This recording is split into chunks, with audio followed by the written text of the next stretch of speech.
बिस्मिल्लाहिर्रहमानिर्रहीम, अस्सलाम वालेकुम। मुअज़्ज़िज़ काश्तकार भाइयों, इस वीडियो क्लिप में बहुत ही इम्पॉर्टेंट टॉपिक के ऊपर बात कर रहे हैं कपास के हवाले से।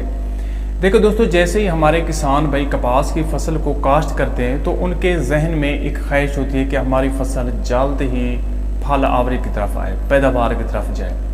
तो वो सिर्फ पैदावार के ऊपर ही फोकस करते हैं, बाकी उनके जहन में कोई और चीज़ नहीं होती, ना ही वो किसी और दूसरी चीज़ के ऊपर वो तवज्जो करते हैं। सिर्फ उनकी सिर्फ यही ख्वाहिश होती है कि हमारी फसल अच्छी पैदावार दे सके और जल्द अज जल्द हमारी जो फसल है वो पैदावार की तरफ जल्दी आए। तो देखिए भाई, ये तो एक नेचुरली सिस्टम है, कुदरत का एक निज़ाम है। किसी किस्म का आप पौधा लगाते हैं या किसी किस्म की आप फसल उगाते हैं तो उसके फल देने का एक वक्त ज़रूर आता है, लेकिन एक बात उसमें ये होती है कि उस फल की क्वालिटी और उस फल की क्वांटिटी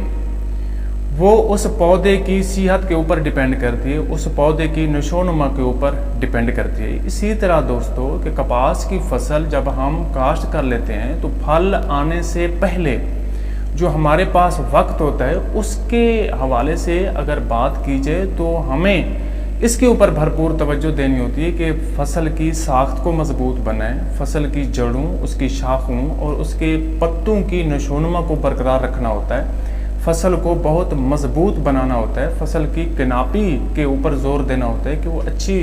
किस्म की एक किस्म की जो है ना वो एक झाड़ पैदा कर सके, उसके पत्ते सेहतमंद हो जाएं ताकि वो एक अच्छी तरह खुराक पैदा कर सकें। उसके बाद जैसे ही फल आने का मौसम शुरू होता है तो फिर यही चीज़ें उसको ज़्यादा फल पैदा करने में मदद देती हैं। वो यही वसाइल अपने ज़्यादा टिंडे पैदा करने के लिए इस्तेमाल करता है और टिंडे का साइज़ बढ़ाने के लिए यही वसाइल इस्तेमाल करता है, क्योंकि फल आने के बाद जड़ों, पत्तों और दूसरे जो उसके हिस्से होते हैं उनकी नशोनुमा में वो उसकी जो रफ्तार होती है उसमें थोड़ा कमी आ जाती है, उसकी रफ्तार बहुत सुस्त पड़ जाती है। उसके बाद फिर जो पौधा होता है वो 80 से 90% जो है ज़्यादा फोकस वो फल के ऊपर ही करता है। इसी तरह दोस्तों, हमें कपास की फसल के ऊपर कि जब तक फल नहीं आता जो हम लोगों ने उसके ऊपर फोकस करना है,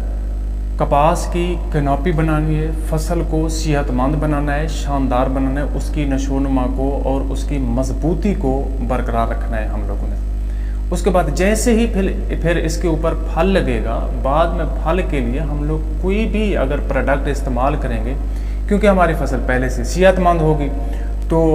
पत्ते जो होंगे वो भी सेहतमंद होंगे, जड़ें होंगी वो भी सेहतमंद होगी, तो कोई प्रोडक्ट हम फल के लिए इस्तेमाल करेंगे तो वो उसकी जड़ें फ़ौरन उसको पिक करेंगी और वो खुराक उसको ज़्यादा से ज़्यादा जो है ना पौधा जो होता है वो फल को दे सकेगा, प्रोवाइड कर सकेगा। इस तरह दोस्तों एक फसल को जो है ना उगाने के लिए और उसके इंतज़ाम का जो मकसद होता है अहम, वो यही होता है कि हम लोगों को फसल की नशोनुमा और फसल के तौलीदी हिस्सों की नशोनुमा, इन दोनों चीज़ों की तौलीदी नशोनुमा और फसल के पौधों की नशोनुमा, इन दोनों के तवाज़ुन को बरकरार रखना हमारे लिए बहुत ही इम्पॉर्टेंट काम होता है। ना कि सिर्फ इसी एक ख्वाहिश के ऊपर अमल करना चाहिए कि हमें सिर्फ इससे पैदावार लेनी है। देखिए भी, पैदावार तो आएगी ही फसल से, लेकिन हमारा जो पहला मेन फोकस होता है वो यही होता है कि हमें फसल को अच्छा बनाना है, फसल की कैनोपी को अच्छा बनाना है, उसको शानदार बनाना है, उसकी जड़ी बूटियों को कंट्रोल करना है, पौधों की जो है ना नशोनुमा के लिए, पौधों की अच्छी ग्रोथ के लिए जो है ना बहुत सारी खादें इस्तेमाल करनी चाहिए, उसके ऊपर बीमारियों को कंट्रोल करना चाहिए। जितना उसकी बुनियाद हम लोग अच्छी बनाएंगे तो आगे जो पैदावार होगी वो सारी की सारी पैदावार उस पौधे की बुनियाद के ऊपर, पौधे की सेहत के ऊपर, पौधे की नशोनुमा के ऊपर भी जो है ना उसके ऊपर डिपेंड करेगी। अगर पहले से हम लोग इसके ऊपर तवज्जो नहीं करेंगे, पौधा हमारा कमज़ोर होगा, तो बाद में जैसे ही फल लगने का मौसम होगा हम लोग जितना मर्जी उसके ऊपर खर्चा करेंगे, प्रोडक्ट इस्तेमाल करेंगे, खादें जो है ना उसके अंदर डालेंगे, तो वो पौधा उन खादों को अच्छी तरह से पिक नहीं कर पाएगा और फिर क्या होगा, उस पौधे के अंदर वसाइल नहीं होंगे और ज़्यादा फल पैदा कर नहीं सकेगा और टिंडे का साइज़ भी नहीं बढ़ा सकेगा। अगर उसके ऊपर ज़्यादा फल पैदा करने वाली वैरायटी भी होगी हम शुरू में उसके ऊपर किसी किस्म का कोई फोकस नहीं किया होगा, उसकी नशोनमा में जो नहीं बढ़ाई होगी, तो उसका फल गिर जाएगा, उस फसल के फल को केरा लग जाएगा, क्योंकि फसल कमज़ोर होगी। तो लिहाजा दोस्तों, कपास की फसल बहुत ही अहम तरीन फसल है, और इस टाइम अगेती फसलें जो काश्त की गई वो तो फल पे आ चुकी हैं, बहुत ही अच्छी पैदावार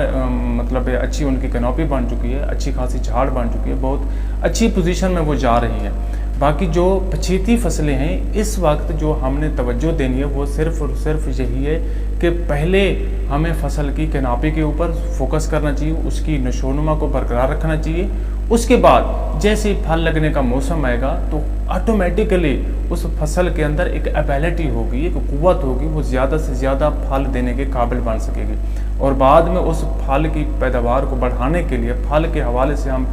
कोई भी खादें इस्तेमाल करेंगे तो वो पौधा उन खादों को अच्छी तरह से पिक कर पाएगा, और पत्ते अच्छी तरह से खुराक बना पाएंगे, और उसके बाद उस पौधे का जो सिस्टम होगा वो फिर फलों को अच्छी तरह से खुराक मुहैया कर पाएगा। तो दोस्तों, ये इसके ऊपर डिस्कस करनी थी, जो कि बहुत ही इम्पॉर्टेंट थी। अगर तो आप लोगों को मेरी ये वीडियो पसंद आई है तो बराह करम मेरे इस चैनल को सब्सक्राइब कर दें, ताकि एग्रीकल्चर के हवाले से आने वाली मेरी हर न्यू वीडियो आप तक वक्त पर पहुंच सके। मिलते हैं इंशाल्लाह नेक्स्ट वीडियो में बहुत ही जल्द। अब तक के लिए अल्लाह हाफिज़।